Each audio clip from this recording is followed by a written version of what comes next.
ಓಂ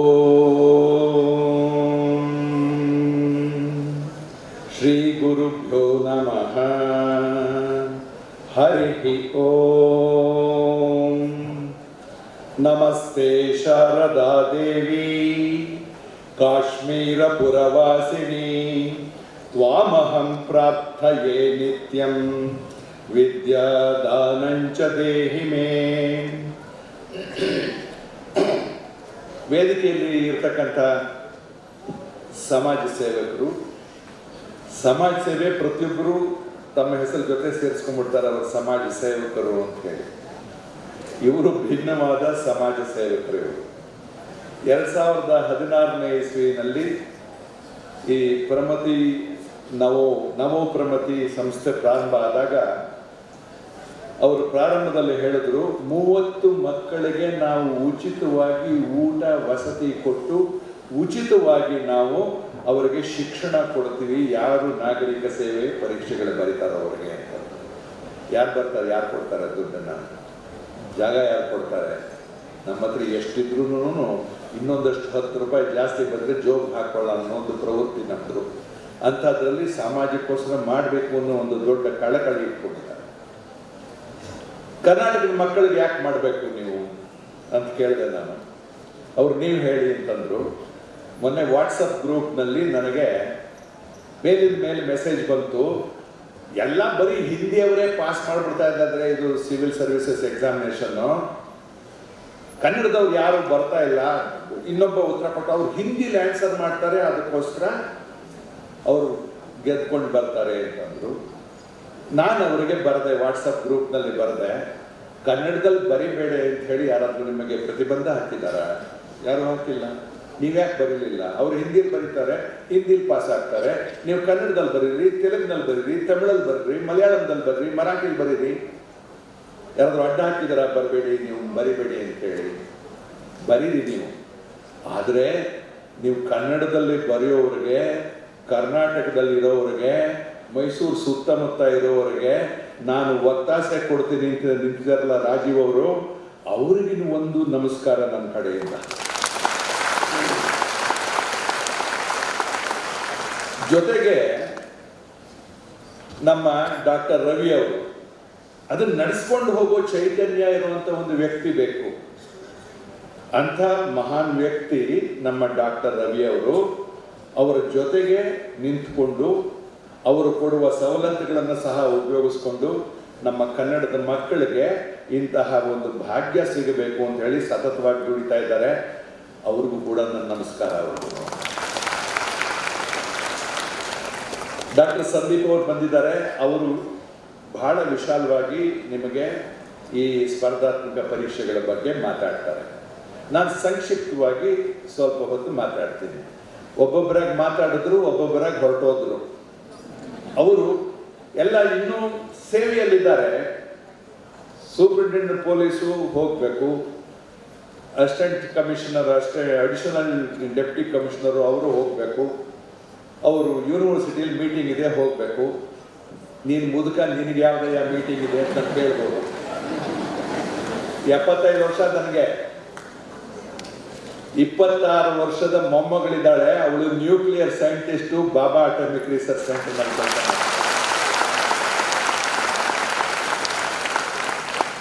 ಮೊಮ್ಮಕ್ಕಳಿಗೆ ರಜಾ ಬಂದಿದೆ. ನಿನ್ನೆ ನನ್ನ ಮಗ, ಸೊಸೆ, ಮೊಮ್ಮಕ್ಕಳು, ಮಗಳು, ಅವ್ರ ಮಕ್ಕಳು ಎಲ್ಲ ಬಂದಿದ್ದಾರೆ.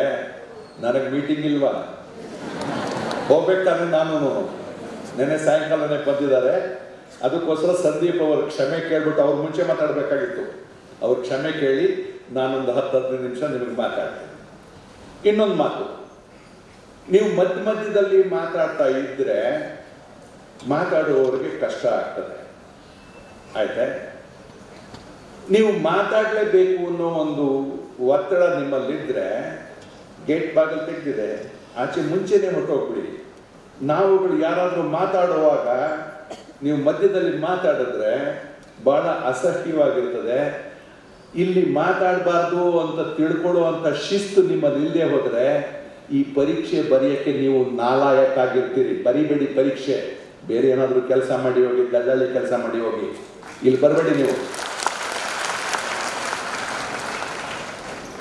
ನಾನು ಮುದುಕ, ಅದಕ್ಕೆ ಕೋಪ ಮಾಡ್ಕೊಳ್ತೀನಿ. ಕೋಪ ಮಾಡ್ಕೊಳ್ಳೋ ಅಧಿಕಾರ ನನಗಿದೆ. ಮಧ್ಯದಲ್ಲಿ ನೀವು ಶಿಸ್ತಿನಿಂದ ಇದ್ರೆ ಚೆನ್ನಾಗಿರ್ತದೆ. ಇನ್ನೊಂದು ಮಾತು, ಈ ಪತ್ರಿಕೋದ್ಯಮದವರು ಬಂದು ಇದನ್ನು ಯಾತಕ್ಕೆ ನಡೆಸಬೇಕು? ಸಮಾಜಕ್ಕೆ ಡೆಕ್ಕನ್ ರಾಲ್ಡ್ ಪ್ರಜಾವಾಣಿಯವರದು ಒಂದು ಪ್ರತಿಬದ್ಧತೆ ಇದೆ. ಸಮಾಜದ ಆಗು ಹೋಗುಗಳಿಗೆ ಕನ್ನಡ ಹಿಡಿದು ತೋರಿಸ್ತಾರೆ ಅವರು. ಮುದ್ರಣ ಮಾಧ್ಯಮಗಳು ಕಡಿಮೆ ಆಗ್ತಾ ಇದೆ. ಎಲ್ಲ ನೀವು ವಾಟ್ಸಪ್ಪಲ್ಲಿ ನೋಡ್ಕೊಳ್ತೀರಿ, ಗೂಗಲ್ ಸರ್ಚ್ ಮಾಡಿ ನೋಡ್ಕೊಳ್ತೀರಿ. ಪೇಪರ್ ಎಷ್ಟು ಜನ ಓದ್ತೀರಿ ನೀವು? ನಾನು ಕೇಳಿದ್ರೆ ದಿವಸ 3 ತಾಸು ಪೇಪರ್ ಓದ್ತೀನಿ. ನಾನು 3 ತಾಸು ಓದ್ತೀನಿ ಪೇಪರ್. ವಾಟ್ಸಪ್ ಇಲ್ಲ ಅಂತಲ್ಲ, ನಾನು ಇಂಜಿನಿಯರ್, ನಾನು ನಿಮ್ಮಷ್ಟೇ ಬುದ್ಧಿ ಇದೆ ನನಗೂ. ಆದರೂ ಸಹ ನಾನು ಪೇಪರನ್ನು 3 ಗಂಟೆಗಳ ಕಾಲ ಬೆಳಗ್ಗೆ ಓದ್ತೇನೆ ನಾನು. ಇದರದು ಈ ಮುದ್ರಣ ಮಾಧ್ಯಮಗಳು, ಸುದ್ದಿ ಮಾಧ್ಯಮಗಳ ಮುದ್ರಣ ಮಾಧ್ಯಮಗಳಿದೆಯಲ್ಲ, ಬಹಳ ಬಲವಾದ ಪ್ರಭಾವವನ್ನು ಸಮಾಜದ ಮೇಲೆ ಬೀರ್ತದೆ. ಕುರೀತಿಗಳನ್ನು ಎತ್ತಿ ತೋರಿಸ್ತದೆ. ಒಳ್ಳೆಯ ಕೆಲಸ ಆದಾಗ ಅದನ್ನು ಎತ್ತಿ ತೋರಿಸುತ್ತೆ. ಒಳ್ಳೆಯ ಕೆಲಸಗಳನ್ನು ಎತ್ತಿ ತೋರಿಸಿದಾಗ ಅದು ನಿಮಗೆ ಆದರ್ಶ ಆಗ್ತದೆ. ಆದರ್ಶ ಅಂತಂದ್ರೆ ಏನು? ಸಂಸ್ಕೃತ ಭಾಷೆಯಲ್ಲಿ ಆದರ್ಶ ಅಂತಂದ್ರೆ ಕನ್ನಡಿ ಹೆಸರು. ಕನ್ನಡಿ ಎದುರಿಗೆ ನೀವು ನಿಂತ್ಕೊಂಡಾಗ ನಿಮ್ಮನ್ನು ನೀವು ಹೇಗೆ ಬಯಸ್ತೀರಿ? ತಲೆ ಕೆದರ್ಕೊಂಡಿದೆ, ಕಣ್ಣಲ್ಲಿ ಪಿಚ್ಚಿಗೆ ಬರ್ತಾ ಇದೆ, ಮೂಗ್ನಲ್ಲಿ ಸಿಂಬಳ ಬರ್ತಾ ಇದೆ, ಆ ಥರ ಚಿತ್ರ ನಿಮ್ಮ ಮುಖ ಅಲ್ಲಿ ಕನ್ನಡಿ ಕಾಣಕ್ಕೆ ಇಷ್ಟಪಡ್ತೀರಾ? ಇಲ್ಲ. ನಾನು ಸುಂದರವಾಗಿ ಕಾಣಬೇಕು, ನಾನು ಒಳ್ಳೆ ಹೀರೋ ಥರ ಕಾಣಬೇಕು, ಹೀರೋಯಿನ್ ಥರ ಕಾಣಬೇಕು ಅಂತ ಹೇಳಿ ಕನ್ನಡಿಯಲ್ಲಿ ನೋಡಿದಾಗ ಪ್ರತಿಯೊಬ್ಬರು ಅವರೇ ಹೀರೋ, ಅವರೇ ಹೀರೋಯಿನ್ ಅಂದ್ಕೊಳ್ತಾರೆ. ಇಲ್ಲದೆ ಹೋದ್ರೆ ಯಾರೋ ಬಹಳ ದೊಡ್ಡ ವ್ಯಕ್ತಿ, ರವಿಚಂದ್ರನ್ ಅಂತವರು ಒಳ್ಳೆ ಕೆಲಸ ಮಾಡಿದಾಗ ಪೊಲೀಸ್ ಅಧಿಕಾರಿ ಆಗಬೇಕು ಅಂತ ಹೇಳಿ ಬಯಸ್ತಾರೆ. ಕನ್ನಡಿಯಲ್ಲಿ ನಾನು ರವಿಚಂದ್ರನ್ ಅವ್ರ ಮುಖ ನೋಡಿ ಬಯಸ್ತೀನಿ. ಅಂದ್ರೆ ಆದರ್ಶ ಅಂತಂದ್ರೆ ಕನ್ನಡಿಯಲ್ಲಿ ನೀವು ನಿಮ್ಮನ್ನ ಹೇಗೆ ನೋಡಿ ಬಯಸ್ತೀರಿ ಅನ್ನೋ ಒಂದು ಉದ್ದೇಶ ಇಟ್ಕೊಂಡಾಗ ನಾನು ನಾಗರಿಕ ಸೇವೆಗಳ ಸ್ಪರ್ಧಾತ್ಮಕ ಪರೀಕ್ಷೆಯನ್ನು ಬರಿತೀನಿ ಅಂತ ಹೇಳಿ ಒಂದು ಆದರ್ಶದ ಸೃಷ್ಟಿ ಆಗ್ತದೆ. ಆ ಆದರ್ಶ ಇಲ್ಲದೆ ಹೋದ್ರೆ ನೀವುಗಳು ಯಾವ ಪರೀಕ್ಷೆಯನ್ನು ಸಹ ಮಾಡೋಕ್ಕಾಗಲ್ಲ. ಬೆಳಗ್ಗೆ ನಾನು ಕುಕ್ಕರಳಿಕೆರೆ ಸುತ್ತುತ್ತೀನಿ. ಸುತ್ತುವಾಗ 2 ಮಕ್ಕಳು ಬಂದರು. ಕ್ರಿಮಿನಾಲಿಟಿ ಓದ್ತಾ ಇದ್ದೀನಿ ಅಂತಂದು ಒಬ್ಬಳು ಮಗಳು, ಇನ್ನೊಬ್ಬಳು MCOM ಓದ್ತಾ ಇದ್ದೀನಿ ಅಂತಂದು ಮಾತಾಡ್ಸಿದ್ರು. ಮಾತಾಡಿದೆ ನಾನು ಹೇಳಿದೆ, ಮಕ್ಕಳೇ ನೀವು ಇಲ್ಲಿಗೆ ಬನ್ನಿ ಅಂತ ಕೂಡ ನಾನು ಹೇಳಿದೆ. ಅವ್ರಿಗೊಂದು ನಾನು ಸಣ್ಣ ಕತೆ ಹೇಳಿದೆ. ಏನ್ ಮಾಡ್ತಾರೆ ಸರ್ಕಾರದಲ್ಲಿ ಅಂತಂದ್ರೆ, ನಿಮಗೆ ಪ್ರಜಾಪ್ರಭುತ್ವಕ್ಕೆ 4 ಕಾಲು ಅಂತ ಹೇಳ್ಕೊಟ್ಟಿದ್ದಾರೆ.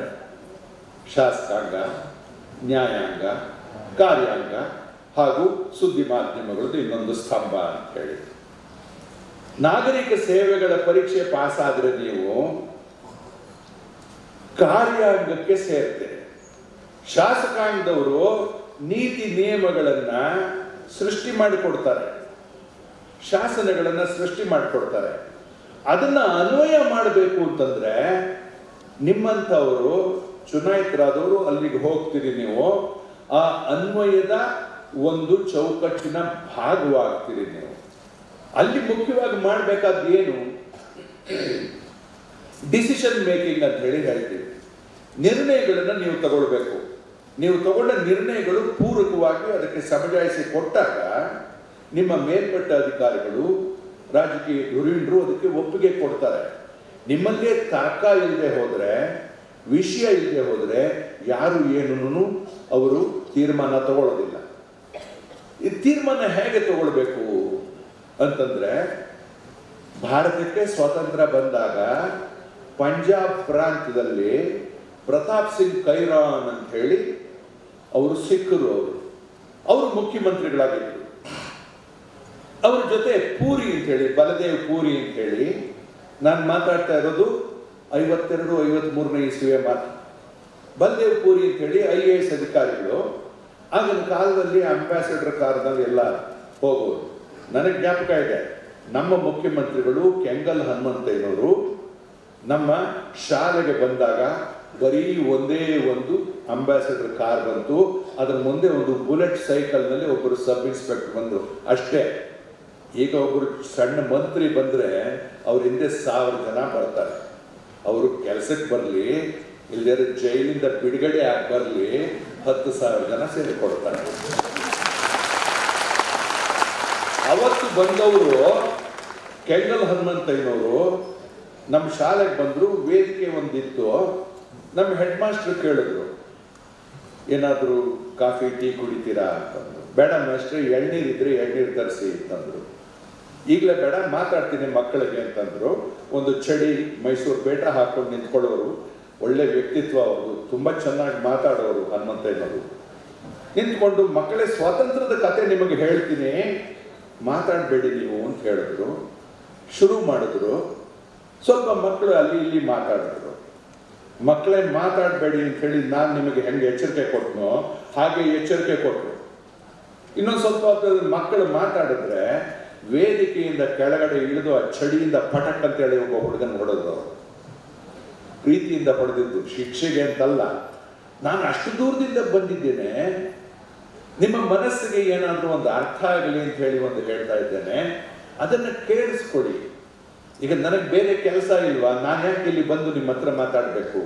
ಇಂಥ ಧುರೀಣರು ಹಿರಿಯರು ಅವ್ರು ಯಾಕೆ ಬಂದು ಮಾತಾಡಬೇಕು?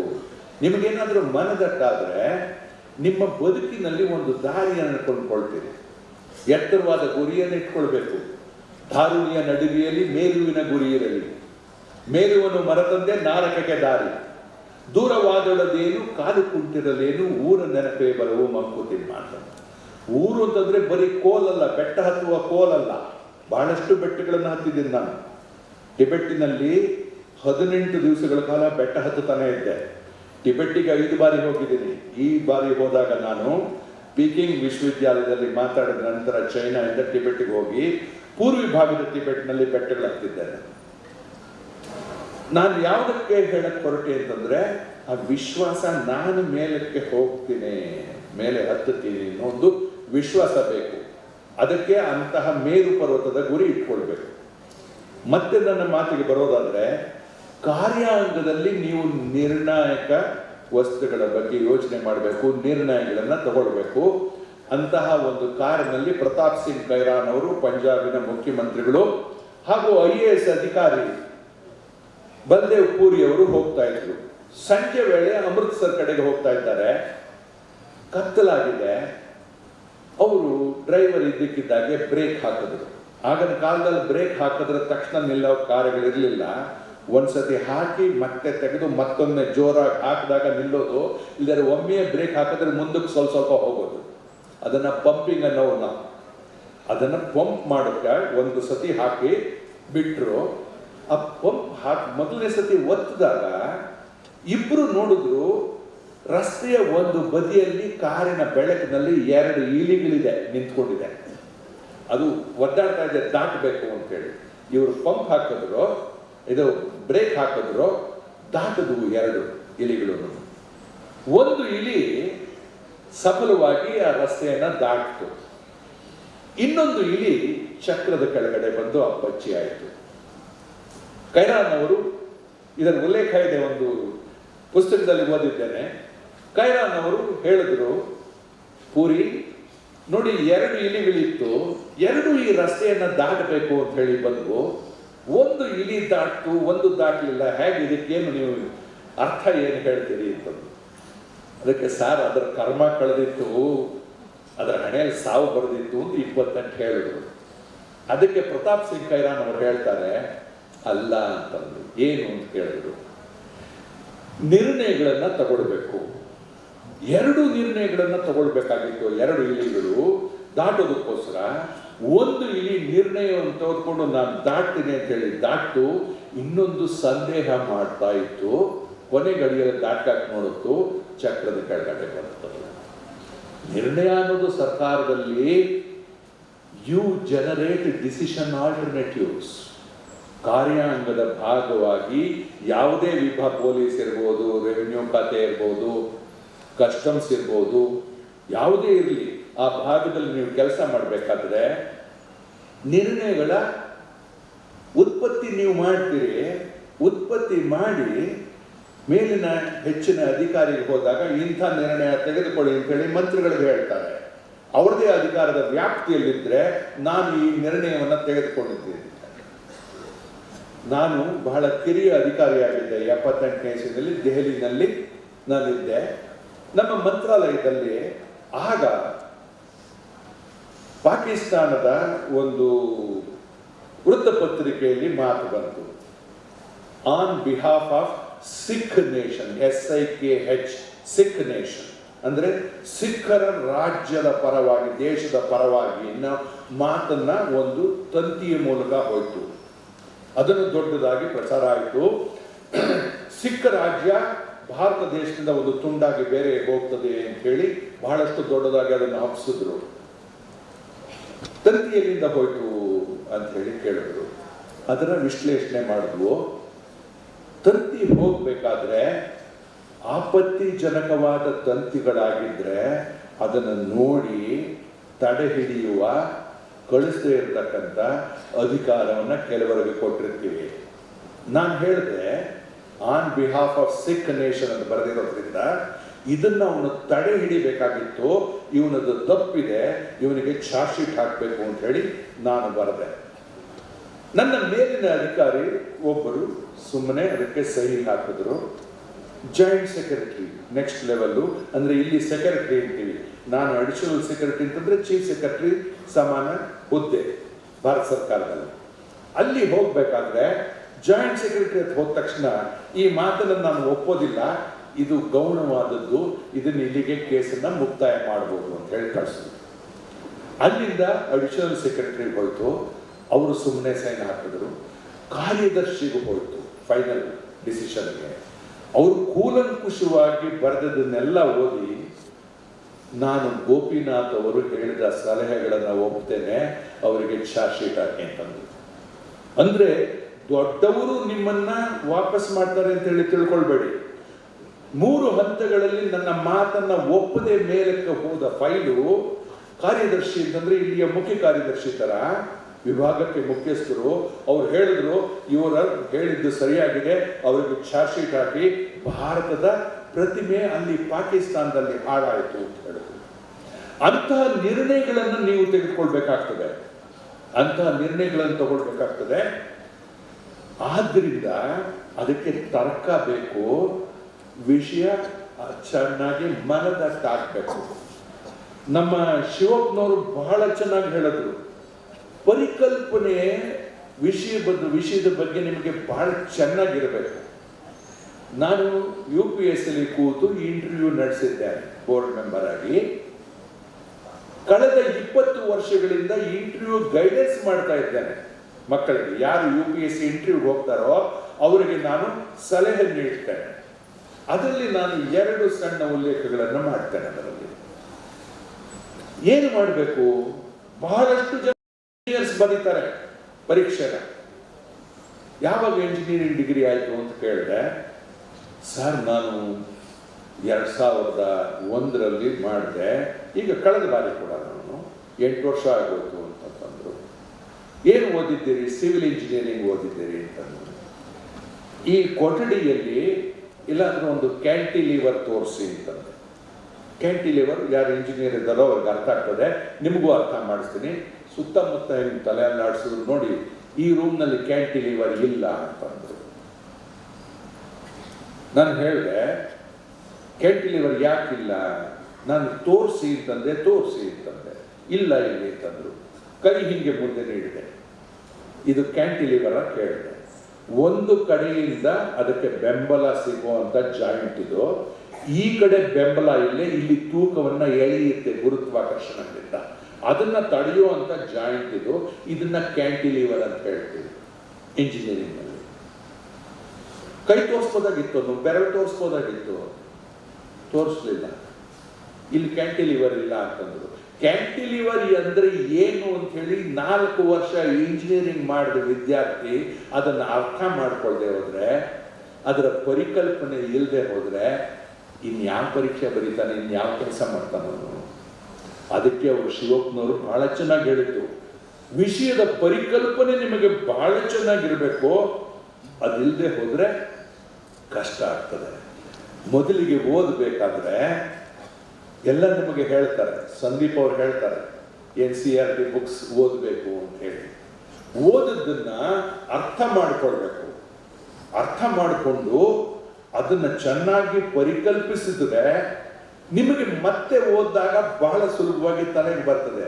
ಅದರ ಪರಿಕಲ್ಪನೆ ಇಲ್ಲದೆ ಕಾನ್ಸೆಪ್ಚುಯಲ್ ಆಸ್ಪೆಕ್ಟ್ ಅನ್ನು ಮರೆತು ನೀವು ಊರು ಹೊಡೆದಿದ್ದೇನೆ ಮಾಡ್ತೀನಿ ಅಂತ. ಮೊನ್ನೆ ನಾನು ಈ ಕಳೆದ ತಿಂಗಳಲ್ಲಿ ಒಂದು ಶಿಬಿರ ಮಾಡಿದ್ವು. 300 ಜನ IIT ಇಂಜಿನಿಯರ್ಸ್ ಬಂದಿದ್ರು. ಹರಿಯಾಣದಲ್ಲಿ ಒಂದು ಫಾರ್ಮ್ ಹೌಸ್ ಕರ್ಕೊಂಡು ಹೋಗಿ 5 ದಿವಸಗಳಲ್ಲಿ ನಾನು ಶಿಬಿರಾಧಿಕಾರಿಯಾಗಿದ್ದೆ. ಅಲ್ಲಿ ಮಾತಾಡ್ತಾ ನಾನು ಆತ್ಮಸಾಕ್ಷಿಯ ಬಗ್ಗೆ ಮಾತಾಡಿದೆ. ಆತ್ಮಸಾಕ್ಷಿ ಅಂತರಂಗದ ಒಂದು ಒಳನೋಟ ಅಂತ ಹೇಳಿ 2 ತಾಸು ಮಾತಾಡಿದೆ. ಅಲ್ಲಿಯ ಅಧಿಕಾರಿಯೊಬ್ಬರು ಹೇಳಿದ್ರು ನನಗೆ, ಗೋಪಿನಾಥ್ ಅವರು ಆತ್ಮಸಾಕ್ಷಿಯ ಬಗ್ಗೆ ಹೇಳಿದ್ದಾರೆ, ನೈತಿಕತೆ ಬಗ್ಗೆ ಮಾತಾಡಿದ್ದಾರೆ, ಆದ್ರೆ ಪರೀಕ್ಷೆಯಲ್ಲಿ ಅದು ಬರೋದಿಲ್ಲ ಅಂತ. ನಾನು ಪರೀಕ್ಷೆಯ ಸಿಲೆಬಸ್ಸು ಪೇಪರ್ ನೋಡಿ ಮಾತಾಡಲಿಲ್ಲ. ಬರೆಯುವ ನಿಮಗೆ ಆತ್ಮಸಾಕ್ಷಿ ಇಲ್ಲದೆ ಹೋದರೆ ಪರೀಕ್ಷೆ ಯಾಕೆ ಬರೀತೀರಿ? ಸಂಬಳ ಪಡೆಯಕ್ಕ. ಅದಕ್ಕಿಂತ ಬೇಕಾದಷ್ಟು ಒಳ್ಳೆ ಕಡೆ ಸಂಬಳ ಸಿಗ್ತದೆ. ಯಾರು ಬರೀಬಹುದು ಈ ಪರೀಕ್ಷೆನ? ಯಾರು ಬರೀತಾರೆ ಅಂತ ಅನ್ನೋದಕ್ಕೆ ಒಂದು ಸಣ್ಣ ಸಣ್ಣ ಉದಾಹರಣೆಗಳು ಹೇಳ್ತೀನಿ. ನಾನು ಪರೀಕ್ಷೆ ಬರೆದೆ. ನಾನು ಇಂಜಿನಿಯರಿಂಗ್ ಡಿಗ್ರಿ ಮಾಡಿದವನು. ನಮ್ಮ ತಾಯಿಯ ತಂಗಿಯ ಮಗ, ಚಿಕ್ಕಮ್ಮನ ಮಗ ಹೇಳ್ದ, ಅವರು IISc ನಲ್ಲಿ ಇಂಡಿಯನ್ ಇನ್ಸ್ಟಿಟ್ಯೂಟ್ ಆಫ್ ಸೈನ್ಸ್ ನಲ್ಲಿ MTech ಮಾಡಿದವರು.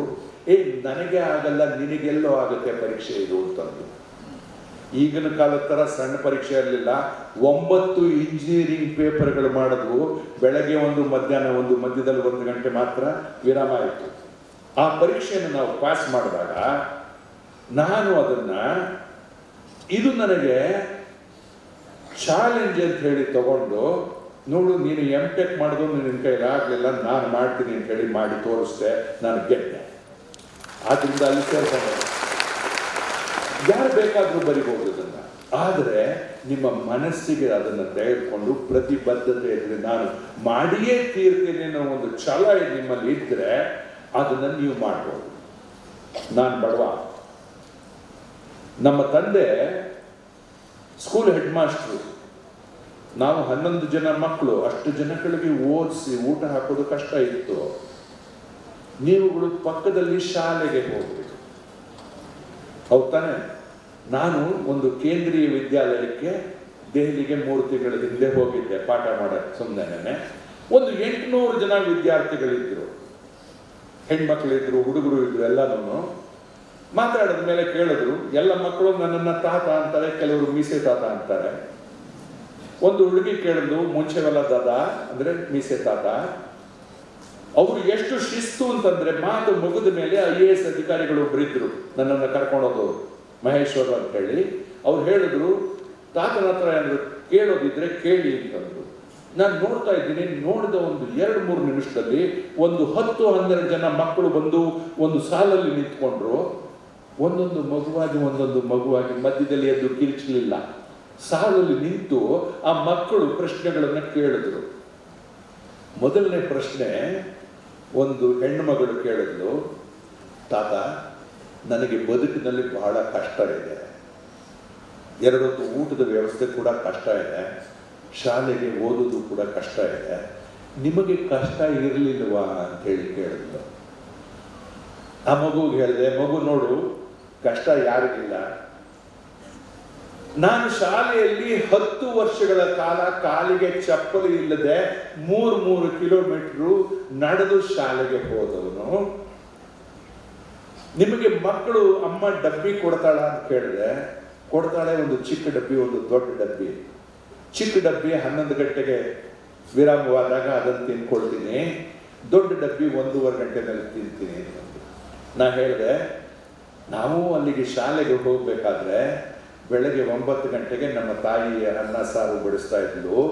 ಅದನ್ನು ಊಟ ಮಾಡಿದ್ಮೇಲೆ ಯಾವ ಡಬ್ಬಿಯೂ ಇಲ್ಲ. ಸಂಜೆ 6 ಗಂಟೆಗೆ ಬಂದು 1 ಗಂಟೆ ಆಟ ಆಡಿದ ಮೇಲೆ ಬೀದಿಯ ದೀಪ ಹಚ್ಚಿದಾಗ ಮನೆ ಒಳಗಡೆ ಹೋಗಿ ಕೂತಾಗ ಎಲ್ಲರೂ ಒಟ್ಟಿಗೆ ಊಟ ಮಾಡೋರು. ಮಧ್ಯದಲ್ಲ ಯಾವ ಡಬ್ಬಿಯೂ ಇರಲಿಲ್ಲ, ಕಾಲಿಗೆ ಚಪ್ಪಲಿ ಇಲ್ಲದೆ. ನಾನು ಒಬ್ಬನೇ ಅಲ್ಲ, 150 ವಿದ್ಯಾರ್ಥಿಗಳಲ್ಲಿ 149 ವಿದ್ಯಾರ್ಥಿಗಳಿಗೆ ಕಾಲಿಗೆ ಚಪ್ಪಲಿ ಇರಲಿಲ್ಲ. ಒಬ್ಬರಿಗಿತ್ತು, ಅವರು ಪೊಲೀಸ್ ಇನ್ಸ್ಪೆಕ್ಟರ್ ಮಗ, ಅಲ್ಲಿಲ್ಲ, ಅವರು ದೊಡ್ಡ ಜಾಗದಲ್ಲಿದ್ರು, ಆದರೆ ಮಕ್ಕಳನ್ನ ಅಲ್ಲಿ ಬಿಟ್ಟಿದ್ರು ಅವ್ರು ಬರೋರು. ಅಂದ್ರೆ ನಮಗೆ ಕಠಿಣ ಪರಿಸ್ಥಿತಿಗಳು ಇರಲಿಲ್ವೇ? ಈ ತರ ಕೆಲವು ಉದಾಹರಣೆಗಳನ್ನು ಕೊಟ್ಟಾಗ ಆ ಮಗು ಹೇಳಿದ್ರು, ತಾತ ನಿಮ್ಮ ತರ ನಾನು ದೊಡ್ಡವರಾಗಿ ಬೆಳಿತೀನಿ, ಭಾರತ ಸರ್ಕಾರದಲ್ಲಿ ದೊಡ್ಡ ಹುದ್ದೆ ಬೆಳಿತೀನಿ ಅಂತದ್ದು. ಯಾಕೆ ಅಂದ್ರೆ ನಾನು ಕಾಲೇಜಿನಲ್ಲಿದ್ದಾಗ ಮಾಡಿ ಮಡಿದವರು ಅಂತ ಹೇಳಿ ಒಂದು ಕನ್ನಡ ನಾನ್ ಡೀಟೇಲ್ ಟೆಕ್ಸ್ಟ್ ಇತ್ತು. ಬಸವರಾಜು ಅನ್ನೋರು, BK ಬಸವರಾಜು ಅನ್ನೋರು, ಅವರು ಪ್ರೊಫೆಸರ್. ಅವ್ರು ಕೇಳಿದ್ರು, ಯಾರು ಬಡ ಮಕ್ಕಳಿದ್ದೀರಿ ಅವರಿಗೆ ಒಂದು ಪುಸ್ತಕ ಟೆಕ್ಸ್ಟ್ ಬುಕ್ ಕೊಂಡ್ಕೊಳ್ಳೋ ಅಷ್ಟು ಚೈತನ್ಯ ನಮ್ಮಲ್ಲಿ ಇರಲಿಲ್ಲ. ಟೆಕ್ಸ್ಟ್ ಬುಕ್ ಅನ್ನು ನಾನು ಉಚಿತವಾಗಿ ಕೊಡ್ತೀನಿ ಬನ್ನಿ ಅಂತ ಹೇಳಿದ್ರು. ಆಗ ನಾನು ಹೋದೆ, ಬಾಕಿ ಮಕ್ಕಳಿಗೂ ಕೊಡ್ತಾ ಇದ್ರು. ನನ್ನನ್ನು ಒಂದು ಪ್ರಶ್ನೆ ಕೇಳಿದ್ರು, ನೀನು ಬಡವನೋ ಕಡು ಬಡವನೋ ಅಂತಂದ್ರು. ನನಗೆ ವ್ಯತ್ಯಾಸ ಗೊತ್ತಿಲ್ಲ ಅಂತ ಹೇಳಿದೆ ನಾನು. ನೋಡು, ಬಡವ ಆದ್ರೆ ಹೇಗೋ 2 ಹೊತ್ತಿನ ಊಟ ಗ್ಯಾರಂಟಿ ಇರ್ತದೆ, ಕಷ್ಟ ಇರುತ್ತೆ, ಆದ್ರೂ 2 ಹೊತ್ತು. ಕಡು ಬಡವ ಆದವನು ಬೆಳಿಗ್ಗೆ ಊಟ ಆಯ್ತು, ರಾತ್ರಿಗೆ ಸಿಗ್ತದೋ ಇಲ್ವೋ ಅದು ಒಂದು ಗ್ಯಾರಂಟಿ ಇಲ್ಲ, ಅವನು ಕಡು ಬಡವ ಅಂತಂದ್ರು. ನಾನು ನಮಸ್ಕಾರ ಮಾಡಿ ಹೇಳಿದೆ, ಸರ್ ನಾನು ಬಡವ ಮಾತ್ರ, ಕಡು ಬಡವ ಅಲ್ಲ, 2 ಹೊತ್ತು ಊಟ ಗ್ಯಾರಂಟಿ ಇದೆ ಅಂತ ವಾಪಸ್ ಹೊರಟೆ. ಬಾಯಿಲಿ ಅಂತಂದ್ರು, ನಿನ್ನ ಪ್ರಾಮಾಣಿಕತೆಗೆ ಮೆಚ್ಚಿದ್ದೀನಿ, ಈ ಪುಸ್ತಕ ನಿನಗೆ ಉಚಿತ ತಗೊಂಡು ಹೋಗ್ತದೆ. ಅಂದ್ರೆ ಅಂಥ ಪರಿಸ್ಥಿತಿಯಲ್ಲಿ ಇದ್ದವರು ಕೂಡ UPSC ಪರೀಕ್ಷೆ ಮಾಡಿ ಒಂದು ಮುಖ್ಯ ಕಾರ್ಯದರ್ಶಿಯ ಮಟ್ಟದ ಅಧಿಕಾರಿಯಾಗಿ ನಾನು ನಿವೃತ್ತನಾಗಬೇಕಾದ್ರೆ ಯಾರು ಬೇಕಾದರೂ ನೀವು ಬರಿಬಹುದು. ಏನು ಇಂಥವ್ರು ಬರೀಬೇಕು ಅಂಥವ್ರು ಬರೀಬೇಕು ಅಂತಲ್ಲ. ಈ ಪ್ರಮತಿ ನವೋದಯ ಶಾಲೆಯಲ್ಲಿ ಓದಿದ ಒಬ್ಬ ವಿದ್ಯಾರ್ಥಿ ಕುಕ್ಕರಳಿಕೆರೆಯಲ್ಲಿ ನಾನು ನಿತ್ಯ ಬೆಳಗ್ಗೆ 1 ರೌಂಡು, ಸಾಯಂಕಾಲ 1 ರೌಂಡ್ ಸುತ್ತೀನಿ. ನಿಮ್ಮಂತ ಮಕ್ಕಳು ಸಿಕ್ಕಿ ಮಾತು ಕೇಳ್ತಾರೆ, ಏನು ಓದಬೇಕು ಕೇಳ್ತಾರೆ, ಹೇಳ್ತೀನಿ. ಆ ಹುಡುಗ ಎಷ್ಟು ನಿಷ್ಠಾವಂತ ಅಂತಂದ್ರೆ, ಅವನು ಓದಿದ ನಂತರ ಪ್ರಶ್ನೆಗಳನ್ನ ಬರ್ಕೊಂಡು ಬಂದು, ಸರ್ ಈ ಪ್ರಶ್ನೆಗೆ ನನಗೆ ಅರ್ಥ ಆಗಲಿಲ್ಲ ಅಂತ ಹೇಳಿ ಕೇಳುವ. ನಿತ್ಯ ನನಗೋಸ್ಕರ ಕಾಯುವ ಗೇಟ್ನ ಹತ್ರ, ಒಂದು ವೇಳೆ ಲೇಟ್ ಆದರೂ ಕಾಯುವ. ಪ್ರಮತಿ ನವೋದಯದಲ್ಲಿ ಓದಿದ ವಿದ್ಯಾರ್ಥಿ, ಅವನು ಇಂಜಿನಿಯರ್. ಅವನನ್ನು ದೆಹಲಿಗೆ ಕಳಿಸ್ತೆ, ಅಲ್ಲಿ ಓದು ಅಂತ ಹೇಳಿ ಒಂದು ಜಾಗದಲ್ಲಿ ಉಚಿತ ವಸತಿ ವ್ಯವಸ್ಥೆ ಎಲ್ಲ ಮಾಡಿಕೊಟ್ಟೆ. ನಿಮಗೆ ಹೆಮ್ಮೆ ಆಗಬೇಕು ರಾಜೀವ್ ಅವರೇ, ಡಾಕ್ಟರ್ ರವಿ ಅವರೇ. ಯಾಕೆ ಅಂತಂದ್ರೆ ಅಲ್ಲಿ ಒಂದು ಸ್ಪರ್ಧಾತ್ಮಕ ಪರೀಕ್ಷೆ ಮಾಡಿಸಿದ್ರು. ಆ ಸ್ಪರ್ಧಾತ್ಮಕ ಪರೀಕ್ಷೆಯಲ್ಲಿ ಮೊದಲನೇ ರ್ಯಾಂಕ್ ತಗೊಂಡ, ಉಚಿತ ಶಿಕ್ಷಣ, ಉಚಿತ ವಸತಿ, ಉಚಿತ ಊಟ, ಉಚಿತ ಪುಸ್ತಕಗಳು ಎಲ್ಲವನ್ನ ಪಡೆದವನು ಪ್ರಮತಿ ನವೋದಯದವನು. ಆ ಹುಡುಗ ಬಡವ. ಇಂಟರ್ವ್ಯೂ ಮಾಡ್ತಾ ಇರ್ಬೇಕಾದ್ರೆ ಕಳೆದ ವರ್ಷದಲ್ಲಿ ಒಂದು ಹುಡುಗಿ ಬಂದು, ಒಂದು ಬೋರ್ಡ್ ಮಾಡ್ತೀವಿ, ಆ ತರ ಒಂದು ಸಮಯಕ್ಕೆ ಒಂದು 25 ಬೋರ್ಡ್ಗಳು ನಡೀತಾ ಇರ್ತದೆ ನಮ್ಮ ಸಂಕಲ್ಪ IAS ಅಕಾಡೆಮಿನಲ್ಲಿ. ನನ್ನನ್ನು ನಾನು ಬಹಳ ಹಿರಿಯನಾಗಿದ್ದರಿಂದ 1 to 1 ಮಗುಗೆ ಏನಾದರೂ ಕಷ್ಟ ಇದ್ರೆ, ಹುಡುಗಿಗಾಗಲಿ ಹುಡುಗ ಇದ್ರೆ, ನನ್ನ ಎದುರು ಬದ್ರು ಕೂರಿಸಿ ನನ್ನನ್ನು ಮಾತಾಡಿಸ್ತಾರೆ.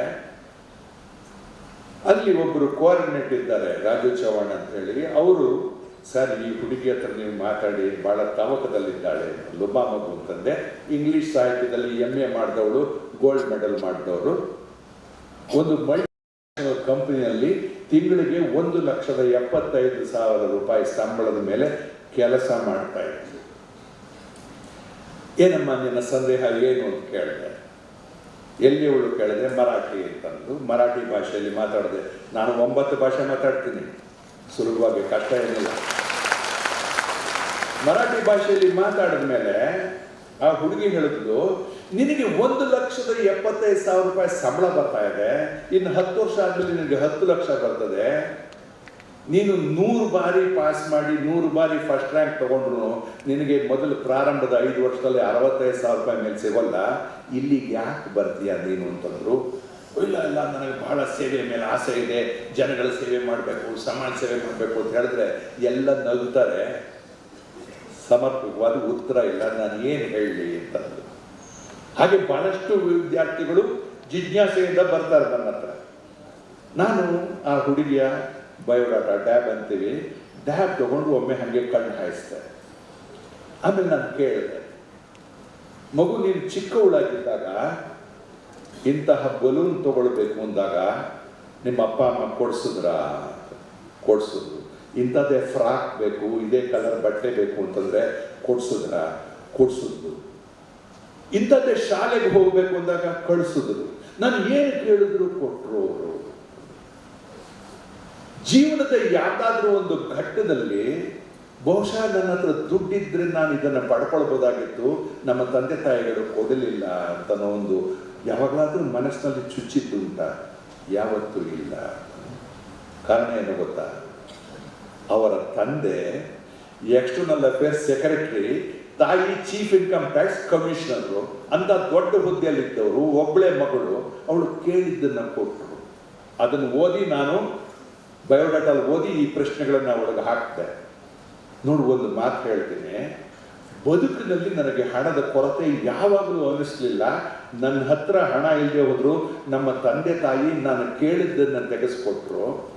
ಆದ್ದರಿಂದ ಹಣ ನನಗೆ ಗೌಣವಾಯಿತು.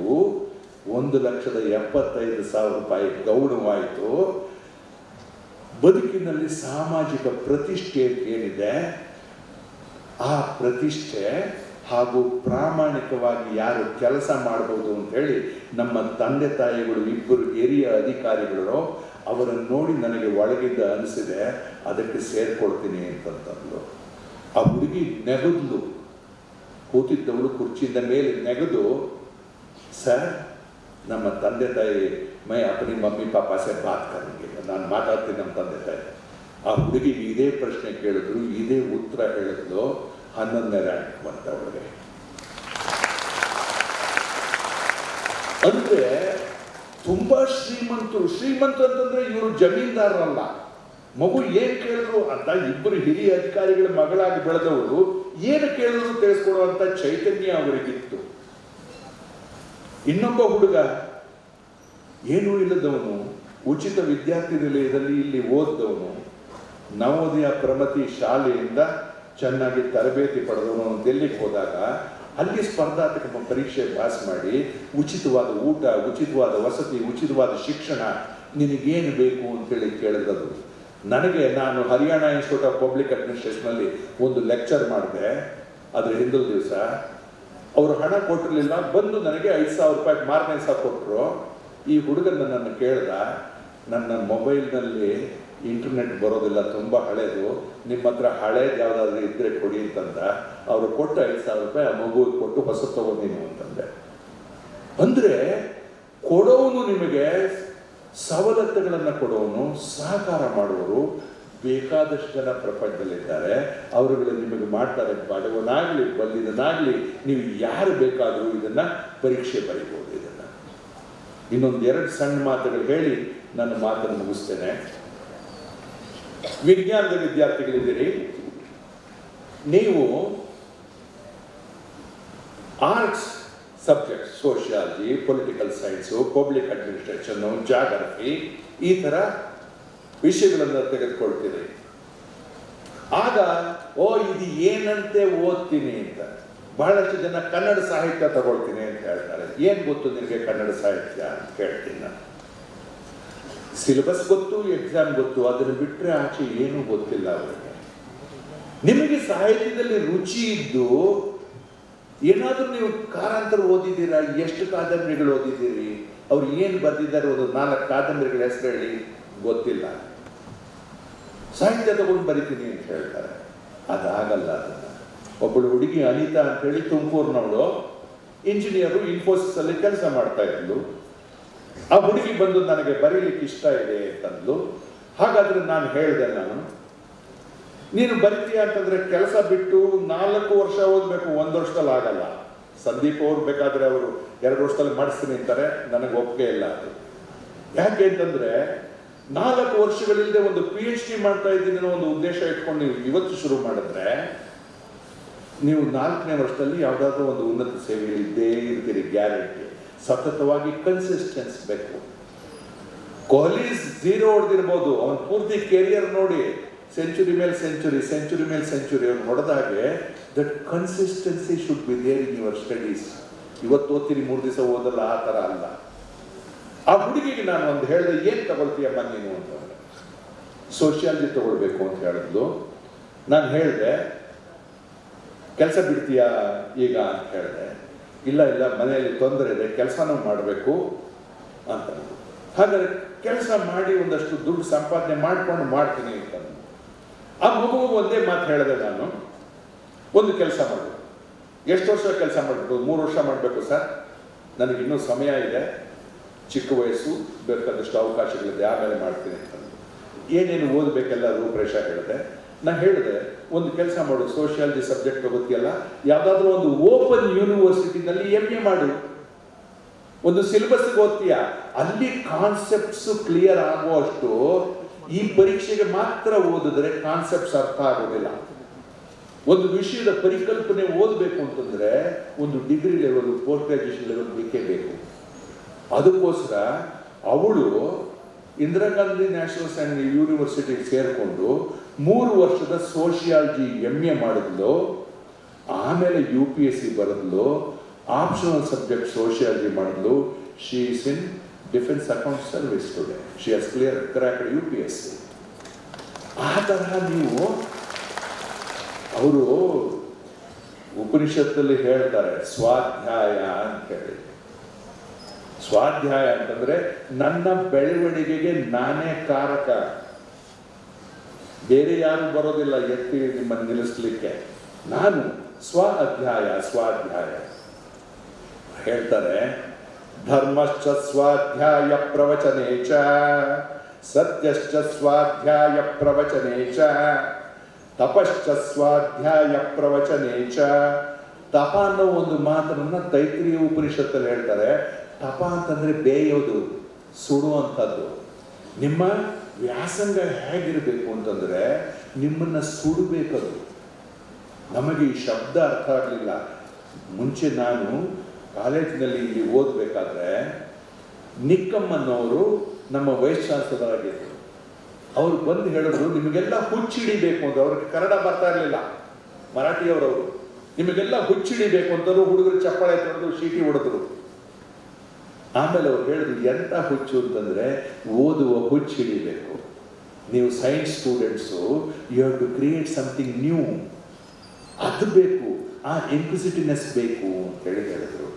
ಹಾಗೆ ನಿಮ್ಮಲ್ಲಿ ನಾನು ಈ ನಾಗರಿಕ ಸೇವೆಗಳ ಸ್ಪರ್ಧಾತ್ಮಕ ಪರೀಕ್ಷೆಯನ್ನ ಗೆಲ್ತೀನಿ ಅನ್ನೋ ಒಂದು ಆತ್ಮವಿಶ್ವಾಸದ ಜೊತೆ ಓದ್ತೀನಿ, ಮಾಡ್ತೀನಿ. ಊರ ನೆನಪೇ ಬಲವು ಮಂಕುತಿಮ್ಮ, ಆ ವಿಶ್ವಾಸ ನನ್ನಲ್ಲಿ ಇದೆ ಅನ್ನೋ ಛಲ ನಿಮ್ಮಲ್ಲಿ ಇದ್ದರೆ ನೀವು ಖಂಡಿತ ಮಾಡ್ತೀರಿ. ಅಂತಹ ಒಂದು ವಿಶ್ವಾಸವನ್ನು ನೀವು ಬೆಳೆಸ್ಕೊಳ್ಳಿ. ಯಾರಾದರೂ ಮಕ್ಕಳು ನನ್ನ ಹತ್ರ ಮಾತಾಡಬೇಕು ಅಂತಂದರೆ ಟೆಲಿಫೋನಲ್ಲಿ ನಾನು ಯಾರ ಹತ್ರನೂ ಮಾತಾಡೋದಿಲ್ಲ. ನನ್ನಲ್ಲಿ ಒಂದು 200 ಜನದ ಗುಂಪಿದೆ. ನಾನು ಹೊಸದಾಗಿ ಇವತ್ತೊಂದು ಹೊಸದು ಓದಿದೆ, the debt trap by China ಅಂತ ಹೇಳಿ. ಸಾಲದ ಜಾಲದಲ್ಲಿ ಚೈನಾ ದೇಶ ಬೇರೆ ದೇಶಗಳನ್ನು ಹೇಗೆ ಸಿಲುಕಿಸ್ತದೆ ಅಂತ ಹೇಳಿ. ಬೆಳಿಗ್ಗೆ ಓದಿದ್ರೆ ನನಗೆ ಇಷ್ಟ ಆಯಿತು, ಅದರ ಫೋಟೋ ತೆಗೆದೆ, ಆ 200 ಜನಕ್ಕೆ ಕಳಿಸ್ತೇನೆ, ಓದ್ರಿಯಾ ಇದನ್ನ ಅಂತ ಹೇಳಿ.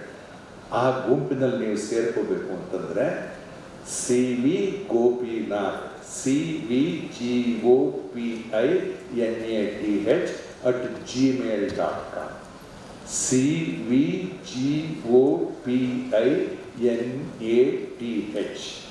all in small letters @gmail.com ಒಂದು ಟೆಸ್ಟ್ ಮೇಲ್ ಹಾಕಿ. I will put you in my list and I will try to support you.